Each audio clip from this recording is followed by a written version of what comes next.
po natin at bigyan ng pagpupugay ang mga kasamahan nating mga riders mula sa Cavite, taas ang watawad! Handa na ba kayo papapain si Bangag? Bumaba ka na! Sa mga kasama po natin na naandoon po sa kabilang gilid, maaari po ba na maimbitahan namin kayo na pumagitna po tayo dito upang makita po ng ating mga susunod na speakers ang inyong presensya. Alam nyo mga kababayan, isa po ito sa nagpapalakas ng loob nating lahat. Kapag nakikita po natin na tayo nagtitipon-tipon, nagkakaisa at nagkakaroon ng pagbibigkis-bigkis, lalong lumalakas ang panawagan nating mag-withdraw na tayo ng support dito sa gobyerno Bangag! BBM resign! BBM resign! At kayo naman po ngayong hapon na ito ay ibibigay ko po sa inyo ang ikalawang tagapangulo ng AGLO at ng Labor Power Movement. Walang iba kundi ang ating kaibigan, si Senator Jesse. Palapakan po natin. Olivar. Sulong laban, wag Ano? Excited ako kasi dito ako nag-umpisa. Dito ko rin ngayon tatapusin ang aking kampanya. Maraming salamat. Hindi ko na isa-isahin ito. Padami kasi kayo ng mga taga-aglo na nandito na sumuporta. Sa Pangulo ng Aglo kay Attorney Jaime Miralles, itong nasa harapan ninyo. Produkto ito ng Aglo. Nakalimutan lang sa ating General Secretary ipakilala na mayroon pala siyang kandidato, pero okay lang. Ako na lang magpakilala sa sarili ko. Produkto ito ng Aglo. I'm very proud of Aglo. Ito ngayon sa harapan ninyo, kandidato bilang senador para sa manggagawa ng Pilipinas. Gusto ba niyo mabago? Yes! Ditikman niyo ako. Huwag lang kayo sabay-sabay. Ang plataforma natin sa gobyerno, tama yung binanggit kanina, hanggang kailan tayo magsisigaw sa Mayo 1 na i-abolish yan. Ang kakapal ng mukha ng mga ihiw ni puta na yan, hindi yan kaya nilang gawin. Lalo na Secretary Laguesma. Pero wag siya mag-alala, magpapangabot din kami niyan sa tulong ninyo. Dahil hindi ako politiko. Isa akong leader. Kaya hindi ako pumupunta sa probinsya na nag-dipa-dipa lang sa sasakyan. Naikot ko na ang 80% ng buong Pilipinas. Bumababa ako sa sasakyan, naglalakad ako dahil kagaya nyo rin ako. I am 18 years na presidente ng Union ng Aglo sa Piltrangco. Hanggang ngayon, wala pang pumalit sa akin. Minsan nga, hindi na ako sumasali sa eleksyon na nanalo pa rin. Kung gusto natin mabago ito, dalhin nyo ako sa Senado. Dalhin nyo ako sa Senado. Sisiguraduhin natin na isarado ang DO 174. Ang Republic Act 67-7, tanggalin natin yan. May pabuya pa yan. Dahil ang employer ngayon, maluwag sila. Dahil walang parusang kulong. Nakita ko na yan. Bilang leader na manggagawa, at membro na rin ako ngayon ng isang negosyante na mayroon akong negosyo na nakita ko kung gaano kababoy ang ginawa sa ating mga manggagawa. Galing ako ng Cebu ngayon. Kalalandig ko lang dito kaninang umaga. Wala pa akong tulog. Hinahabol ko kayo. Dahil mahal ko yung Aglo. Kasi itong nakalagay ditong Aglo FLM. Mayor pa lang si Duterte. Kami na yan. Kami na nag-assist dito sa stage. Itong nasa harapan ninyo na binastos doon sa Bohol. Tanggap ko kayo mga taga-Bohol, mga ihudi puta kayo. Binastos niya ako sa harapan ni BP Sara, inagawan pa niya ako ng upuan, okay lang. Dahil leader ako, kasama kayo sa inirepresent ko. Sa lahat ng lugar na pinuntahan ko, sa lahat ng mga gobernador mayor na sumuporta sa kandidatura ni Mr. Olivar. Maraming salamat. Hindi ko na sila isa-isahin kasi sabi nila, wag mo na akong banggitin. Basta ang suporta namin, lalo na sa BARM na sa'yo. Dahil itong nasarapan ninyo ngayon, ito yung mag-umpisa na durugin ang korupsyon sa ating gobyerno ngayon. Ako ang kauna-unahang nagsasalita. Sana maintindihan ng mga senador na ang daming nagugutom dito dahil kasama na ako niya mula sa pagkabata. Gutom na ako sa pagmamahal ng gobyernong ito.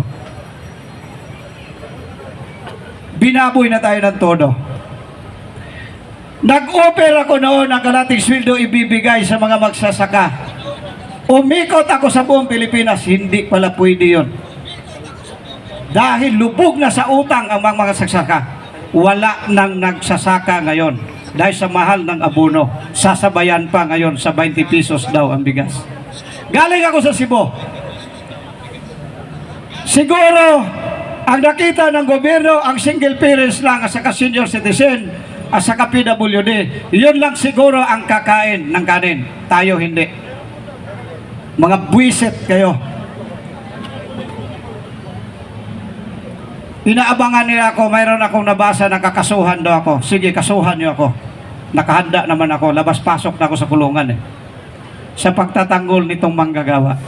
By 2017, pinakulong ako sa Ihodimputang Management dahil tinanggal ko ang agency. Pero talo sila, andito pa rin ako ngayon.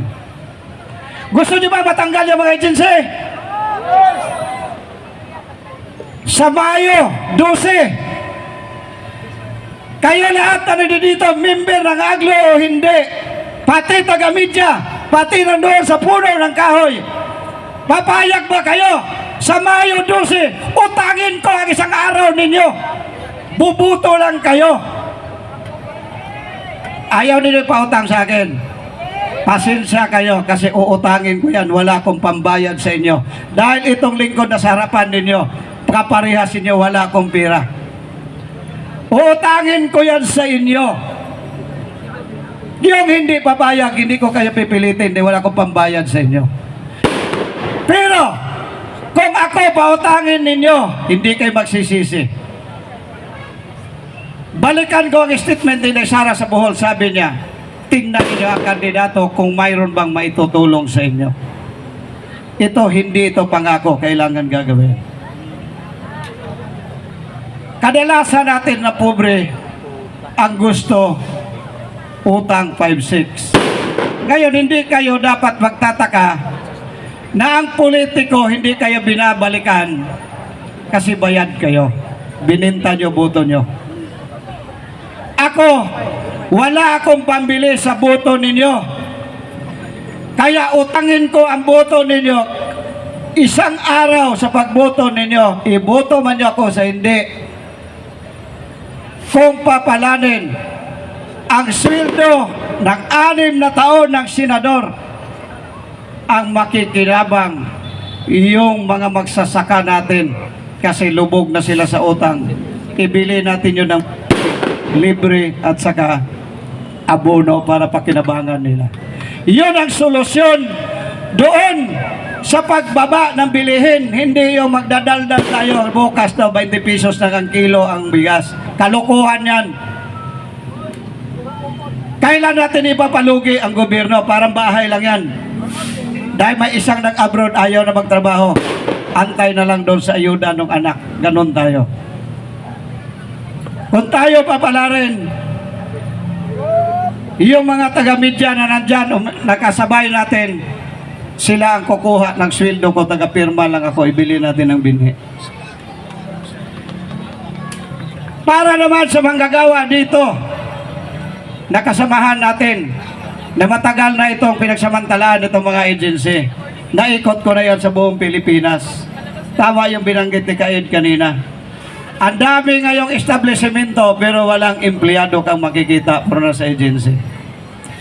Pag tinanggal natin ang DO 174, i-abolish ang provincial rate, i-upgrade natin ang labor code, At isusulong din natin na ang employer, kagaya ngayon sa dinanas ng Piltrangco, na ilang taon na hindi binayaran ang SS sa kapag-ibig, dapat automatic makasuhan ng criminal case at makulong ng 12 taon. Isusulong na rin natin yan. Andito naman yung abogado natin, present naman si Atty. Miralles, siya na ang bahala niyan. Kasi ako, tingin ko, alam na nila yan kung paano gagawin. Yan DO-174, pinag-usapan lang yan sa ilalim ng puno ng kahoy. Pwedeng alisin yan nila Guispa, yung sekretary natin. Pero hindi yan maalis. Kasi mayroon kasi tinatawag tayong komisyoner.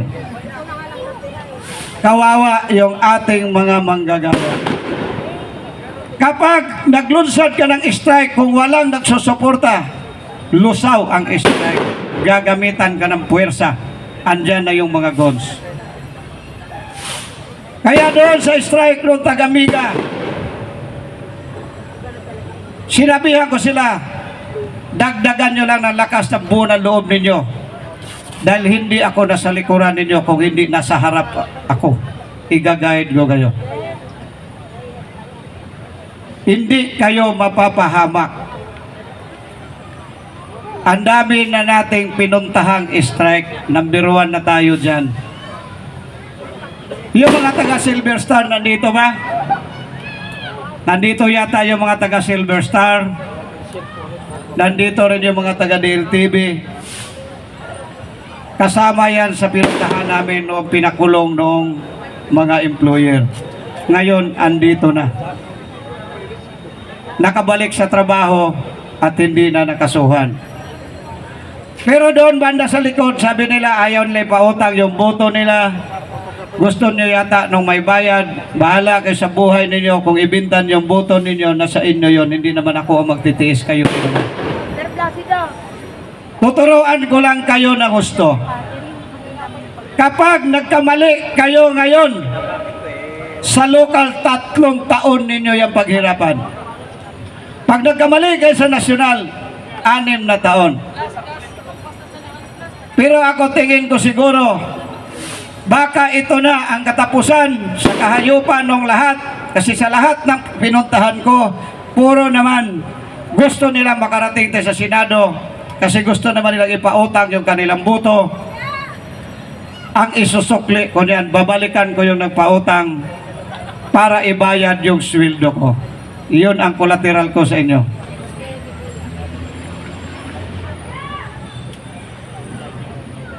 Siguro, mayroon pang iba na magsasalita. Nandiyan na siguro yung ibang bisita. Nasa inyo na yung lahat. Kung ako pautangin ninyo, mas maganda. Pero kung hindi kayo papayag na utangin ko ang boto ninyo, nasa inyo yung lahat. Kasi ang buhay ng kandidato nasa kamay ninyo ngayon.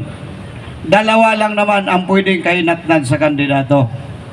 Either manalo o matalo. At bilang isang leader, tanggap namin yun ang kainatnan kung ano yung pwedeng mangyari pagdating ng mid-12. Maraming salamat. Magandang hapon sa ating lahat. Hello. Palakpakan po natin, Senator Jose Olivar! At ngayon naman po, mga kababayan, meron po tayo din isang panauhin ngayon. Ito po ang pinakamainit, isa sa pinakamainit na pambato natin, Senador. Okay. Vic Rodriguez, kandidato ko. Kung meron mang isang tao na gusto ko sa Senado, talagang totoo yan galing sa puso ko kasi kilala ko at mahusay, magaling, guwapo. Isa lang ang asawa, wala nang iba. Si Vic Rodriguez. Huwag ninyong kalimutan. Magaling, matalino, guwapo, makumbaba. Tambol. Hindi babaero ka. Baba. Makumbaba. Vic Rodriguez, walang talo, matalino, mabait, at honest. Tabi na kayong lahat, mga kuya. Nandiyan na si Vic Rodriguez. Ikukulong kayong lahat. Mga kababayan, palakpakan po natin! Nandito na ang maisog na pambato natin sa Senado! Attorney Vic Rodriguez! Rodriguez! Rodriguez! Talagang Rodriguez! puso ko kasi kilala ko at mahusay, magaling, wala nang iba si Vic Rodriguez. Palakpakan po natin muli! Attorney Vic Rodriguez! Magandang hapon po sa ating lahat.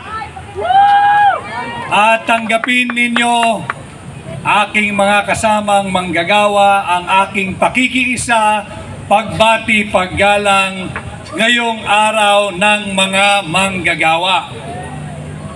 Ang aking mga kaibigan sa Aglo at sa Labor Power Movement, sa Maisog, kayo po ang dahilan kung bakit ako ngayon ay naririto sa inyong harapan kahit May 1 o araw ng manggagawa. Alam ho ninyo, malaking bahagi ng aking pagpapasya last year kung ako'y dapat lumahok o hindi dito sa midterm election ay kayo ang mga manggagawa, ang Aglo at ang Labor Power Movement.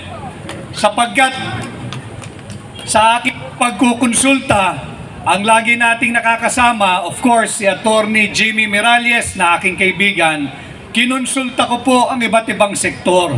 At sinasabi ko nga, parang hindi ko linya ang pagkandidato. Subalit, ako ho ay tinanong, alam mo naman, Attorney Vic, na hindi kaaya-aya ang nagiging direksyon tinatahak ng kasalukuyang administrasyon. Kaya mo bang talikuran ang kapwa mo Pilipino? Kaya mo ba talikuran ang uring manggagawa? Kaya mo bang pabayaan na patuloy na atakihin at ikompormiso ang ating demokrasya? Kung ang sagot mo sa mga katanungang yan ay kaya mo, mauunawaan ka namin, huwag mong tanggapin ang imbitasyon at hamon na pamunuan ang tunay at maisog na oposisyon sa Senado. Subalit, sabi ko sa kanila, bigyan lamang ako ng kaunting panahon at hayaang ako ay magnilay-nilay bago tayo magdesisyon.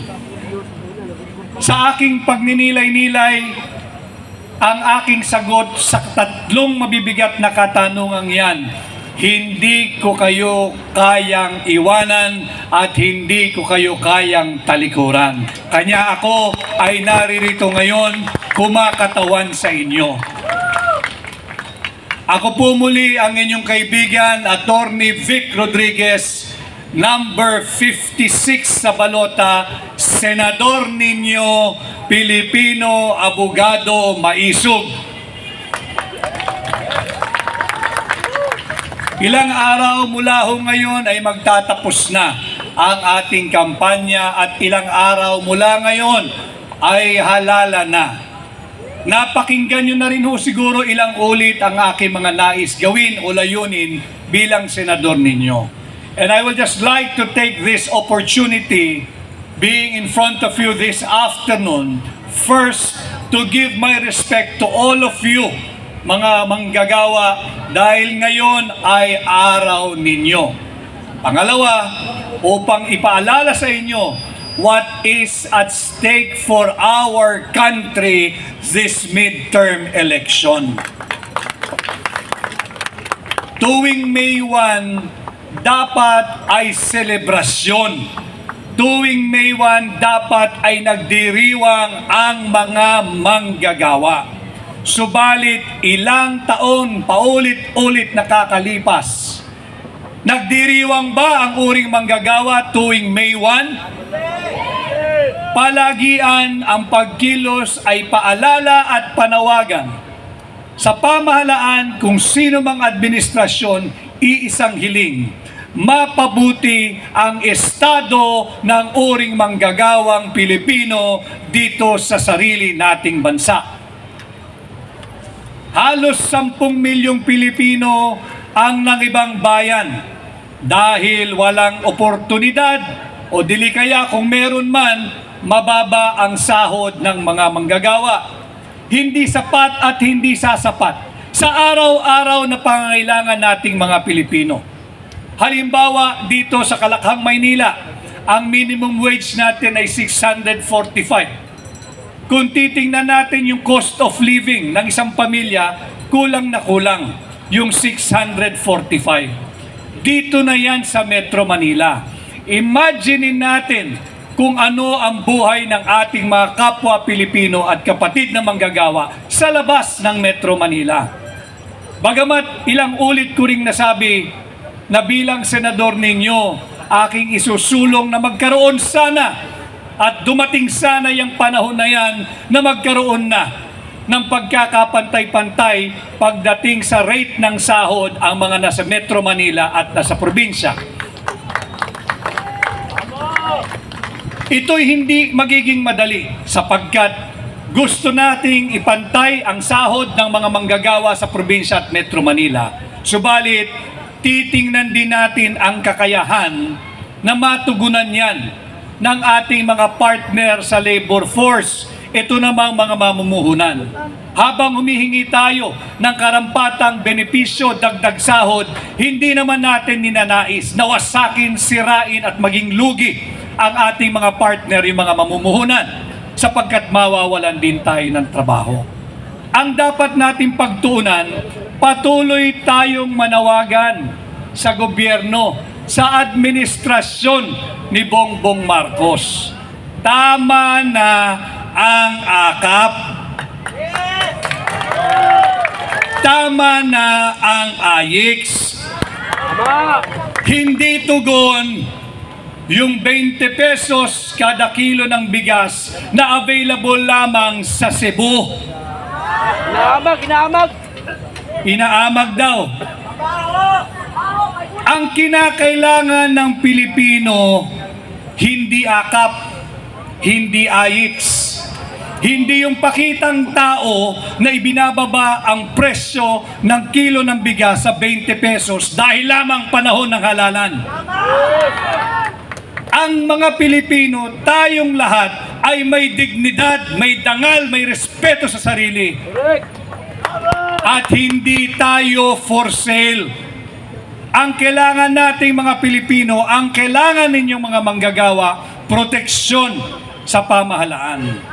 Ang kinakailangan ng mga Pilipino, hindi man limos, kung hindi trabaho, oportunidad, negosyo, hanap buhay, proteksyon laban sa kriminalidad at paglaban ng pamahalaan sa pagbabalik na naman ng droga. Ito ang kailangan natin, hindi limos.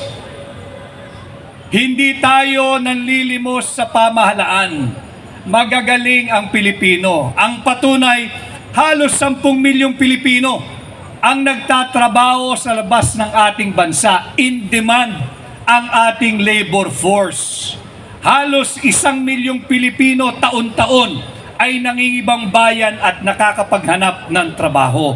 Ganon kagagaling ang Pilipino. Kaya hindi natin kinakailangan ang limos sa pamamagitan ng AKAP at AYIX. Ang kailangan natin ay gawing mabuti ang kondisyon ng ating employment at proteksyon ng mga manggagawa. Iyan ang kailangan natin. At sana, alam ho ninyo, papalapit na yung halalan. Tayo, nung simula ay kumandidato bilang independent, kasama ko kayo at ang hakbang ng maisog. At habang papalapit ang pagbubukas ng kampanya, tayo po ay naging guest candidate, adopted candidate ng PDP. At ngayon po, ang pakikiusap ko sa inyo, sana ay suportahan po ninyo ang Duterte Sa May 12, vote straight Duterte! Duterte! Duterte! Meron pa naman hong dalawang bakante. Nasa kamay nyo na at pag-iisip kung sinong idadagdag ninyo. Nandyan naman si Senador Gary Olivar. Tulungan din natin. Galing sa uri ng manggagawa. Basta't wag po ninyong kalilimutan ang Duterte. At nandito po yan sa aking suot-suot na t-shirt. Patuloy po tayong binubudol ng administrasyong kasalukuyan.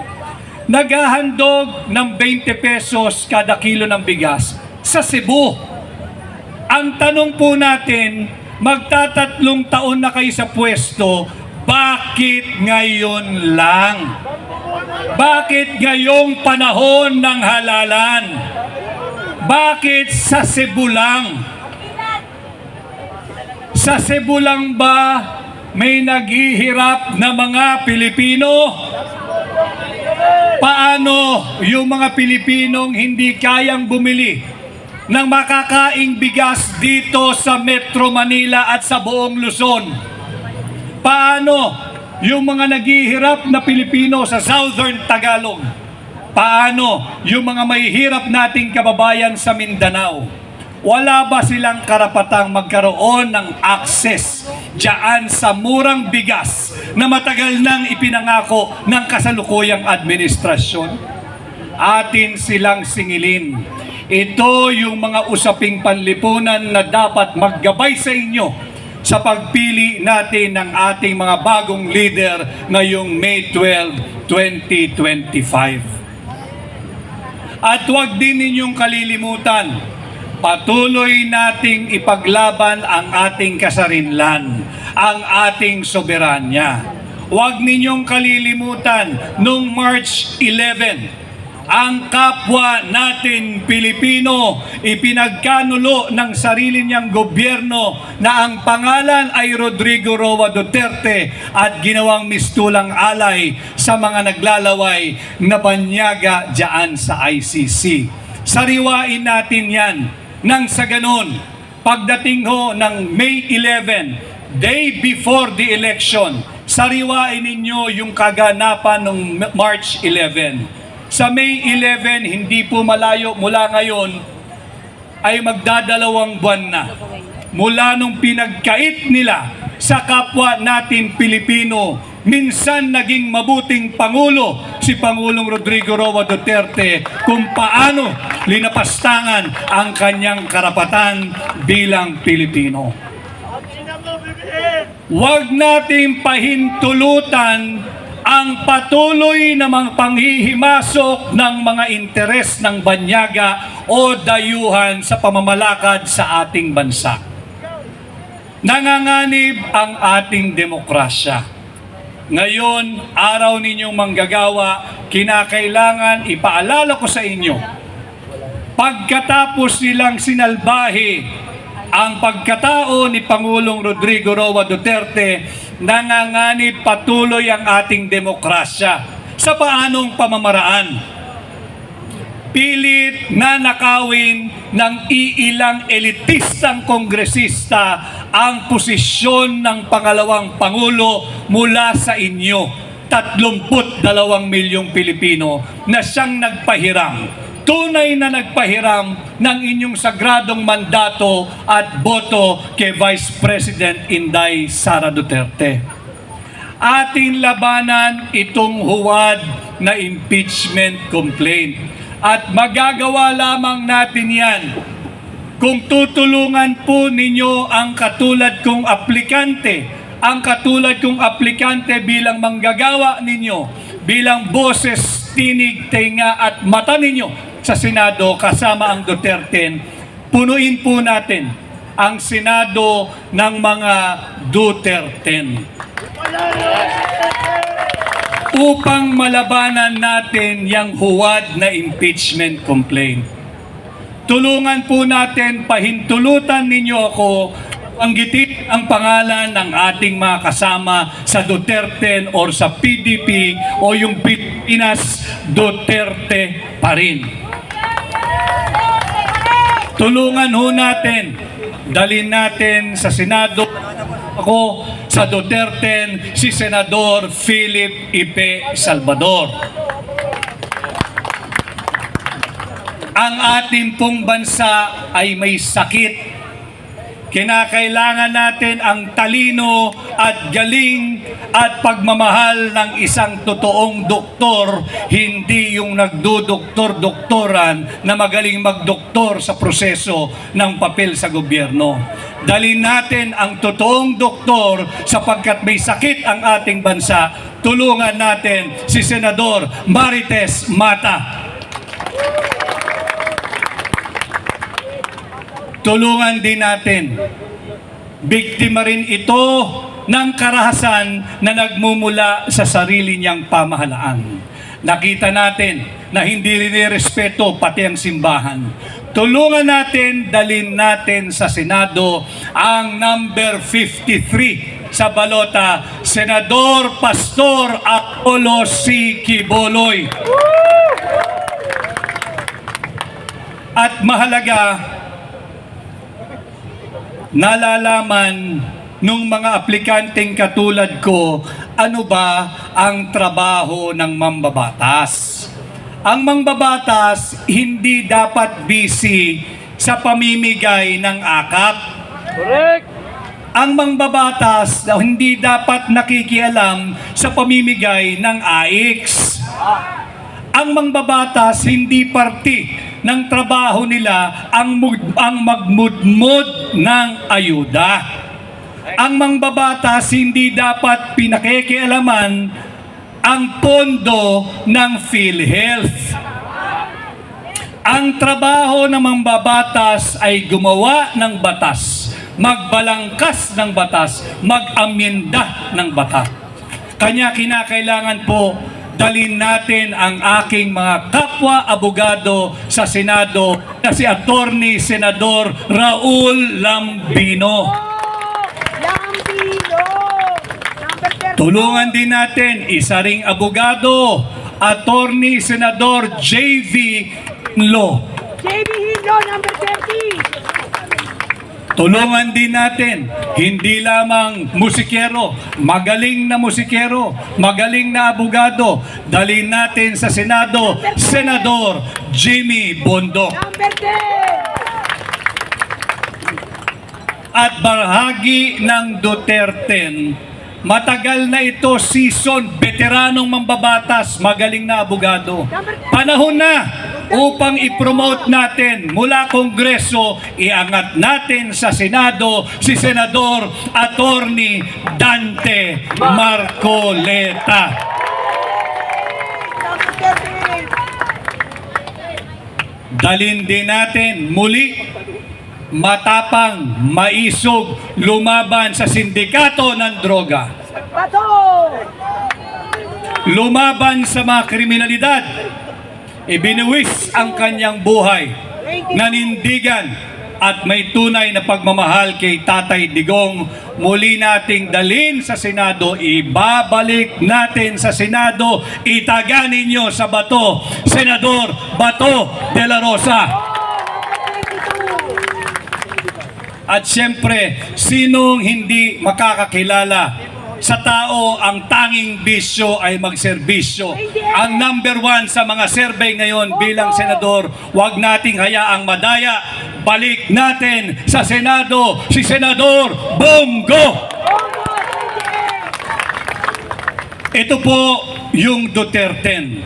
At habang binabanggit ko ang kanilang mga pangalan, sana ay huwag rin ninyong kalilimutan. Napakadaling tanda ang numero 56. Paulit kung sinasabi 5-6, hindi siya utang. 5-6, hindi siya pautang. 5-6, hindi siya pabigat.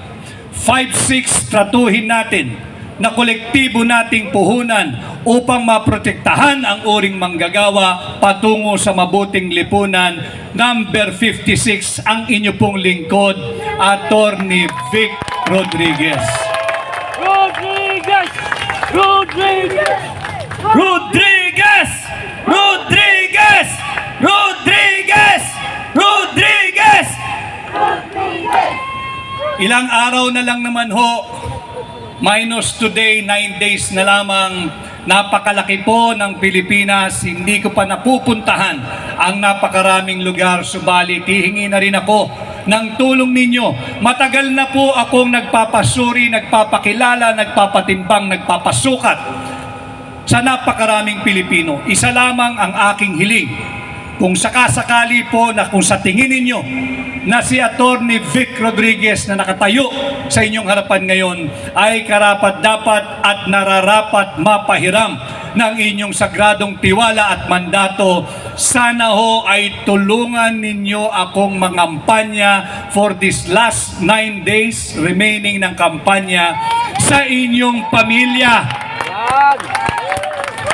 Dahil ngayon ay araw na manggagawa, ikampanya po ninyo ako, pakiusap sa inyong mga kasamahan sa trabaho, kasamahan sa negosyo, kapitbahay, kaprobinsya, kamag-anak, pati na kaaway ninyo, ikampanyo nyo na rin po si Atty. Vic Rodriguez at sa lahat ng Pilipinong kilala ninyo sa loob at sa labas man ng ating bansa. Napakarami pong isyu. Subalit yung isyong yan, manganganak at madadagdagan pa kung hindi tayo magbuklod-buklod at magkaisa ngayong May 12, 2025. Tuwing panahon or araw ng sahod, huwag din ninyong kalilimutan sa inyong pagboto.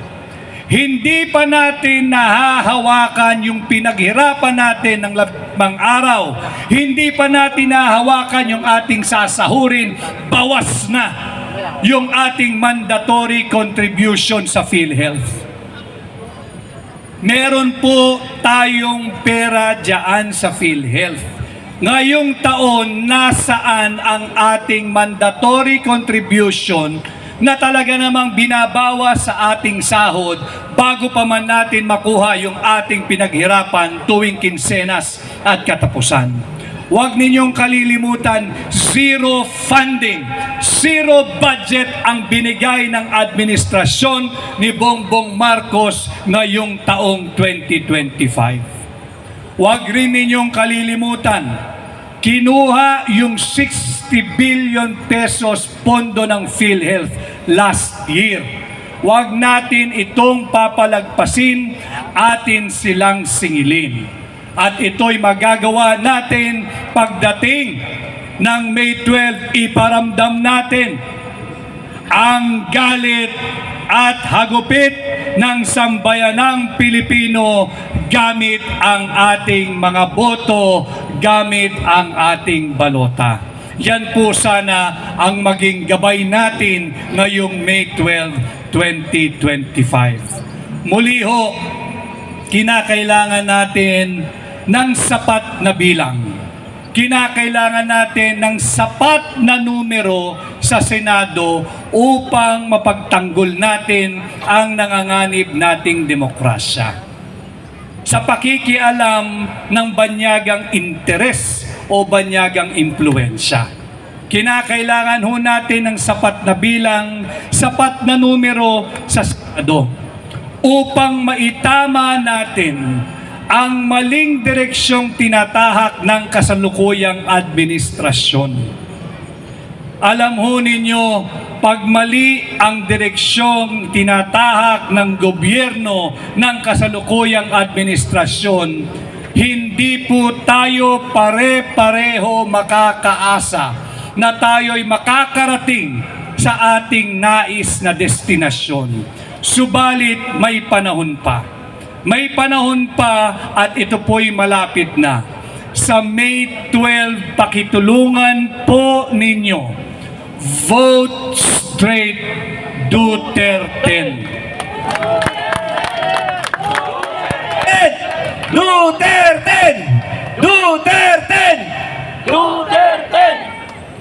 At sana ho, pag naganap yan sa May 12, 2025 ngayong taon, sa susunod na pagdiriwang natin ng Labor Day sa 2026, makakakita na tayo kahit dahan-dahang pag-usad, yung tinatawag natin sa Ingles na baby steps.